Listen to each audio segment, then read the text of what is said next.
Hi, everybody. Welcome to the Spiritual Connection Show. I'm your host, Katie Augustyn.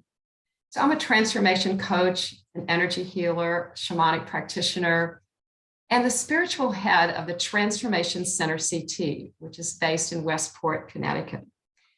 So at the center, and in addition to doing all of the healings that we do and our coaching sessions, we also have classes and workshops. We had a class that just ended, a 6-week class. We'll probably start another one in a few months. We also do outdoor activities. We have sound baths when the weather's nice, and those are just amazing. So got to check that out.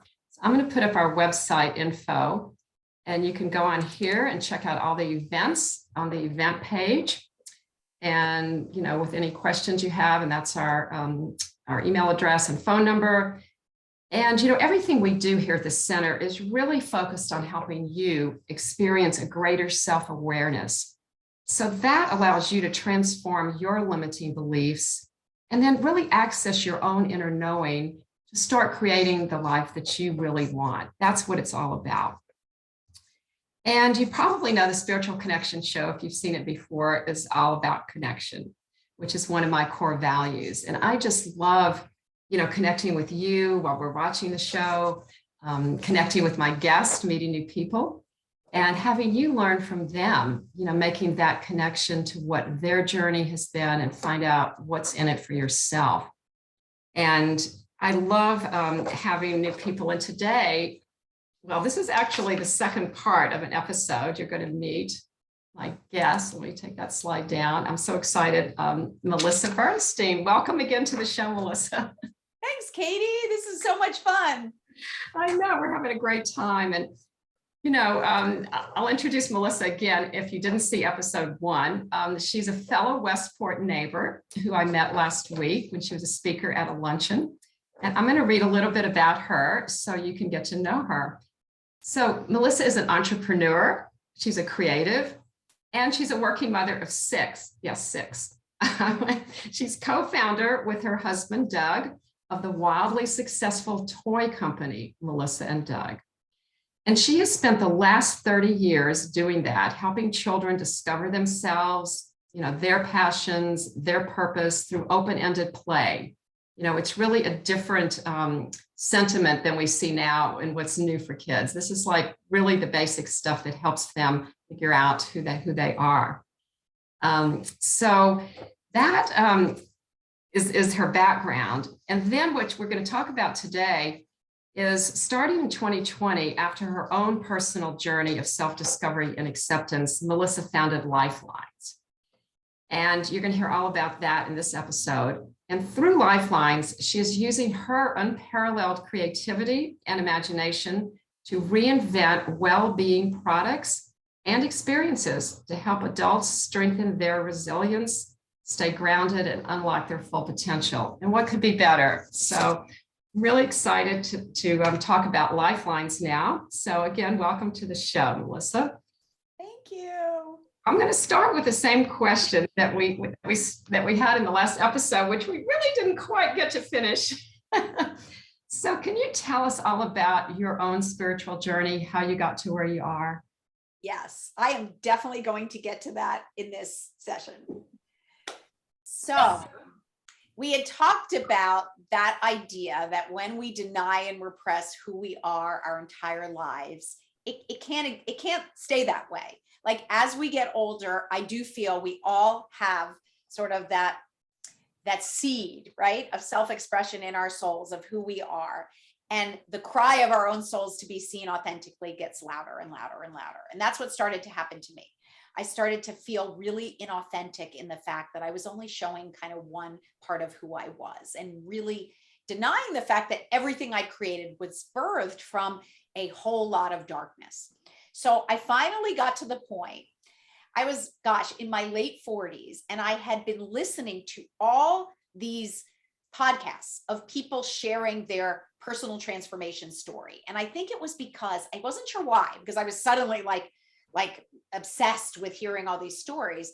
It was because I was trying to get the courage to do the same thing. Because a bunch of dots had started connecting, I realized that I was afflicted with existential angst, and that which had led to this deep existential depression, which I'd repressed my whole life. And I had these things called overexcitabilities that we mentioned in the last episode that really were both a blessing and a curse, and were the key to my creativity. So I suddenly saw the fact that I was able to sort of create from this boundless expanse of white space was not really an accident. It was because I had this highly sensitive, overexcitable personality that was really difficult to live with, but also kind of had this blessing attached to it. So I had a blurse. And once I realized that, I knew that there had to be so many others who were hiding the essence of who they were and despised who they were, but really had this amazing blessing in who they were. So I had been listening to a podcast where I found most of these inspirational speakers. It was called The Good Life Project by this wonderful host, Jonathan Fields. And I found it so powerful that I somehow knew his audience would like embrace my story. So I decided on one crazy impulsive moment, because although it seems like I'm like speak like a lot because I can't stop talking because you brought this out of me, I really never spoke. Like I created through my hands, and I was incredibly introverted and much happier being like in my imagination creating. So the fact that I would write this guy out of the blue, I'd never spoken with him, had no idea who he was. He didn't know me, just blindly, and say, hi, I want to be on your like really popular podcast, was kind of shocking. And I didn't tell anyone even that I was doing this. Anyway, I ended up going on his podcast and sharing this deep, dark truth, which was like all my creativity is birthed in this deep existential depression. And it's a condition that isn't even in the DSM. It's not even a pathology. It's a spiritual, philosophical condition that nobody talks about, but actually has plagued many of the world's most prolific creators. And I'm not putting myself in one of them, but it's a very common affliction in certain creative circles, because if you can be in your imagination and create products from nothing, you can also ponder sort of the realities of existence. It's that same overexcitability, that imaginational and intellectual overexcitability coming together. So I went on this podcast, and I kind of had to wait about 5 months until it aired. So I almost forgot I did it because it was so crazy that I would do something like this. And of course, I told Doug, and he's been so supportive in everything I've done, but I was ashamed. I was like, I'm sharing something. So I really didn't talk about it. And then when it came out, I only knew because I forgot it was even airing, because I started to get hundreds of the most like incredibly beautiful, powerful, poignant notes I had ever received. And they were all saying the exact same thing. Basically, you gave voice to exactly what I've experienced my whole life, and no one has ever given voice to.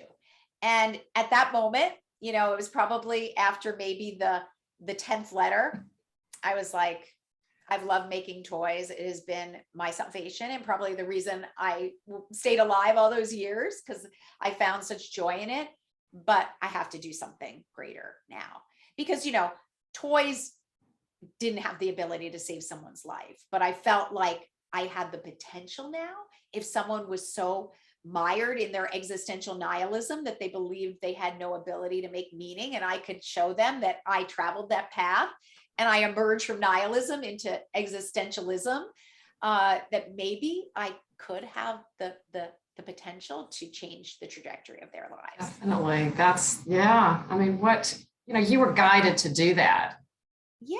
And and going on that podcast, I would say, gave me the three paths sort of that I needed to follow and show people. And the first was that you're not alone, which sounds really cliched because people are like, oh, you're not alone. But the truth is, when we don't accept who we are and the world doesn't accept who we are, we feel utterly and completely alone, whether people are around us or not, because we have not accepted the truth of who we are and no one else has.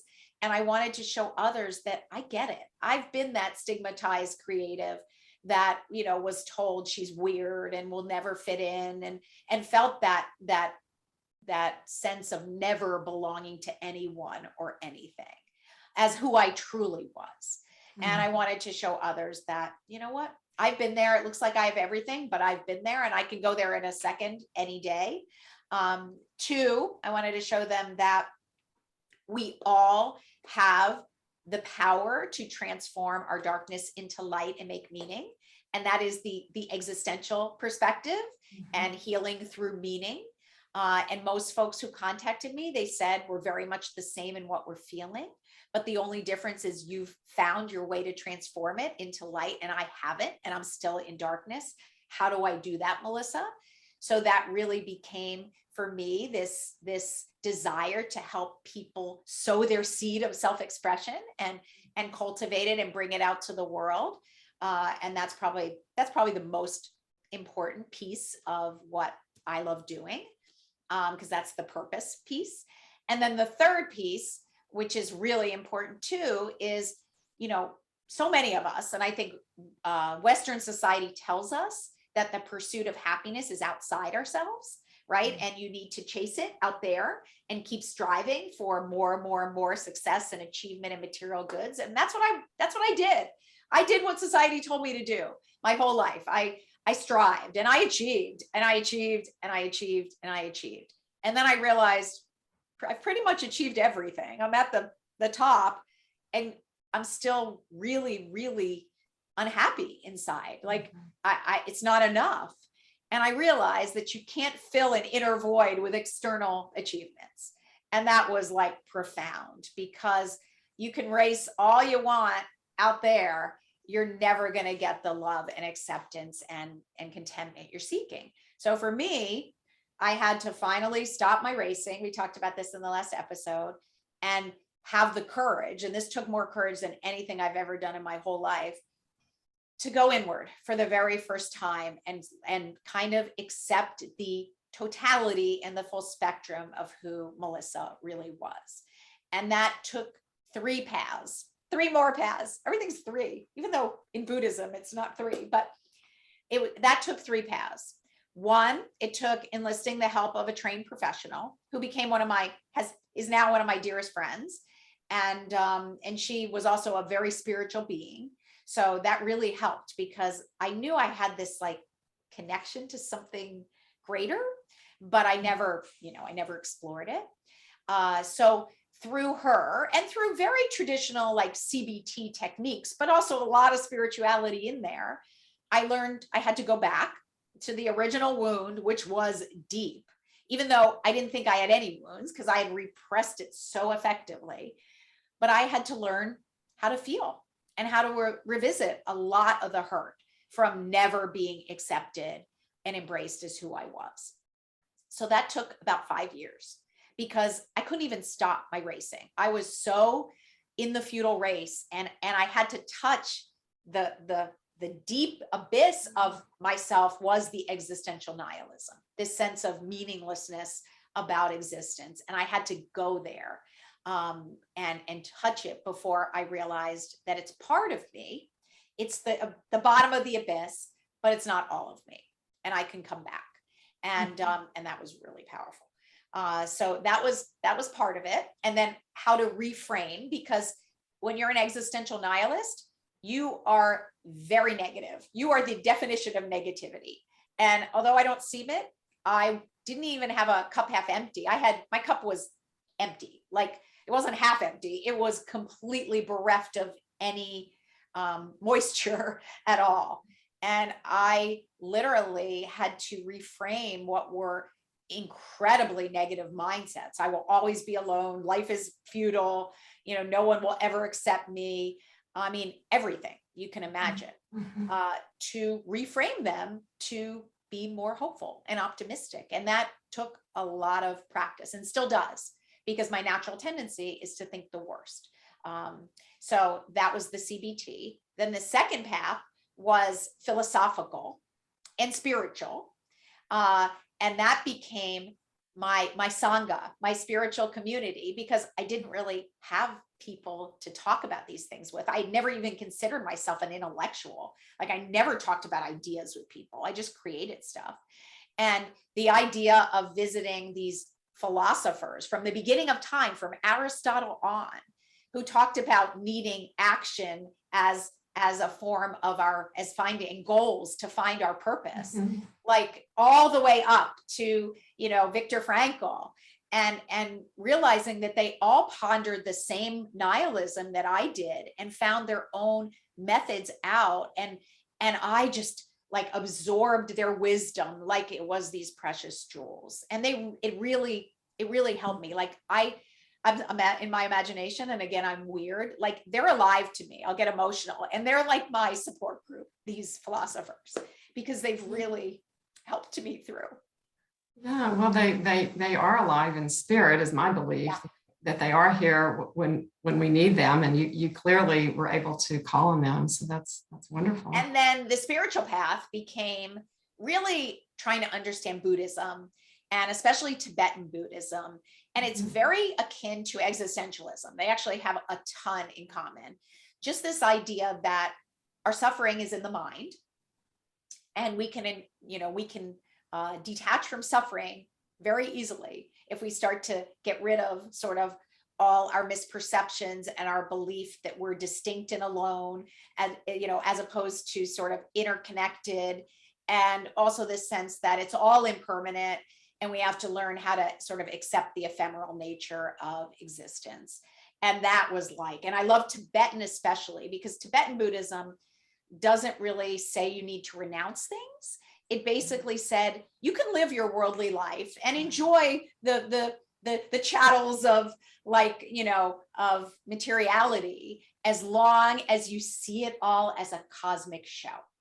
And I love that. And it's basically like, just remain a viewer of the drama unfolding and remain detached, and everything will be okay. So I really read everything there was to read about Buddhism, and really loved the principles. I felt like that mixed with existentialism was like my dharma, and really became my teachings.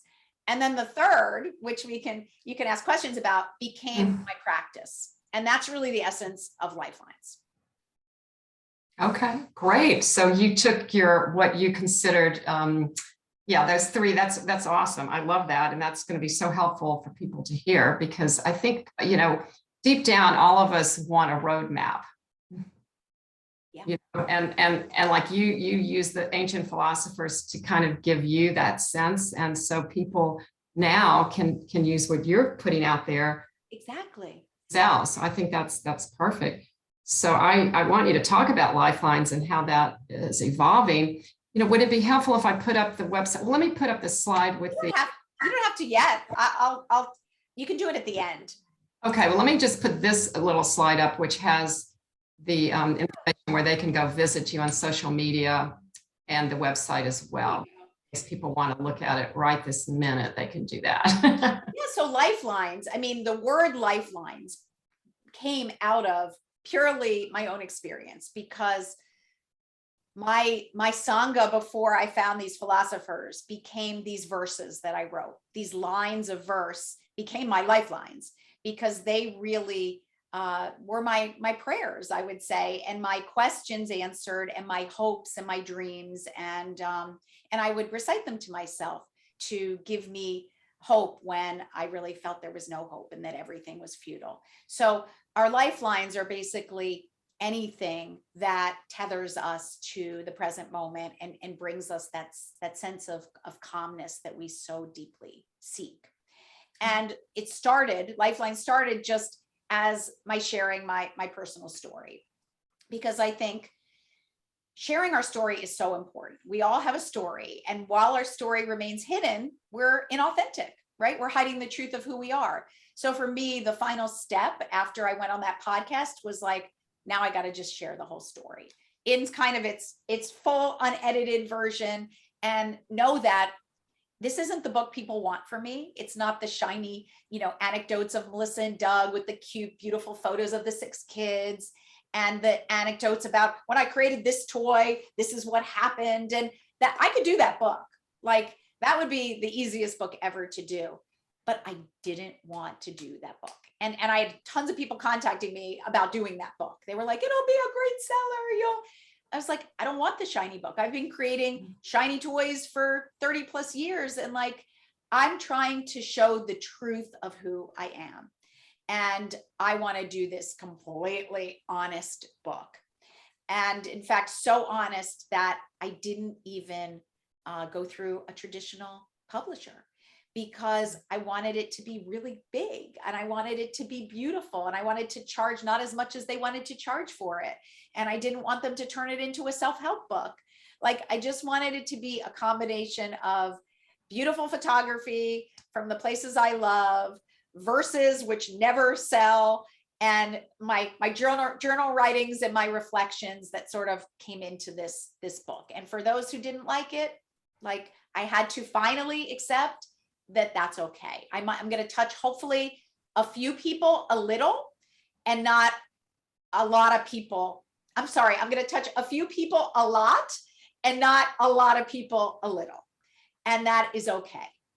And that's been a journey for me, because when you create something that's really authentic, there are a lot of people who don't like it. And for me, that's been part of my journey, is to be okay with the fact that not everybody is going to like what I do.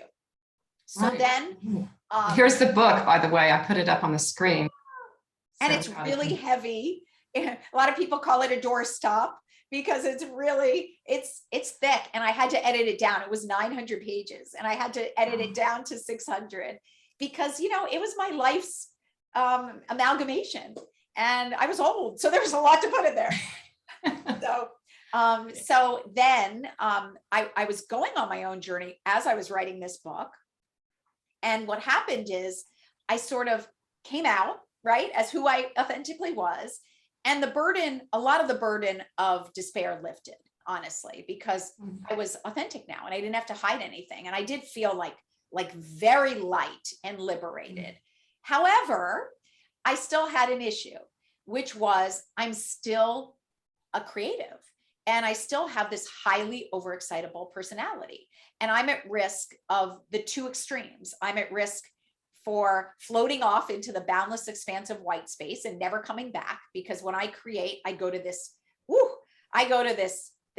space where the energy is flowing. There are no blocks.